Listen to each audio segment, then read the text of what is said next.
ఆరు గ్యారెంటీలను వెంటనే కాంగ్రెస్ ప్రభుత్వం ఇచ్చినటువంటి 6 గ్యారెంటీలను వెంటనే 6 గ్యారెంటీలను వెంటనే వర్ధిల్లాలి సిపిఎంఎల్ డెమోక్రసీ, వర్ధిల్లాలి సిపిఎంఎల్ డెమోక్రసీ.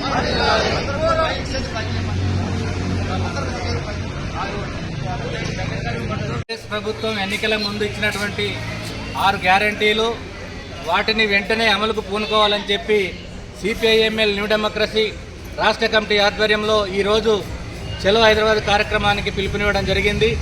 ఈ యొక్క పిలుపులో మరి కార్మికులు, ప్రజలు అధిక సంఖ్యలో పాల్గొని దాన్ని విజయవంతం చేయాల్సిందిగా విజ్ఞప్తి చేస్తూ ఉన్నాం. ఇవాళ రేవంత్ రెడ్డి ప్రభుత్వం మరి అధికారంలోకి వచ్చి ఒక ఉచిత బస్సు తప్ప మిగతా ఇవి కూడా అమలు చేయలేనటువంటి దుస్థితి ఉన్నది. ఇవాళ రైతు బంధు రాలేదు, డబుల్ బెడ్రూమ్ ఇవ్వలేదు, మరి వృద్ధులకు పింఛన్లు ఇవ్వలేదు, అలాగే మహిళలకు 2500 ఇస్తానని చెప్పి అవి కూడా ఇవ్వలేదు, అలాగే వంట గ్యాస్ 500కే అన్నాడు, అది కూడా ఇవ్వలేదు.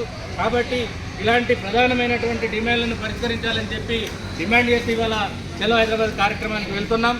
ఇప్పటికైనా రేవంత్ రెడ్డి ప్రభుత్వం ఈ యొక్క 6 గ్యారెంటీలను వెంటనే పూర్తి స్థాయిలో అమలు చేయడానికి పూనుకోవాలని చెప్పి ఈ సందర్భంగా సిపిఎంఎల్ న్యూ డెమోక్రసీ డిమాండ్ చేస్తూ ఉంది. CPIML democracy, CPIML democracy. Right comment.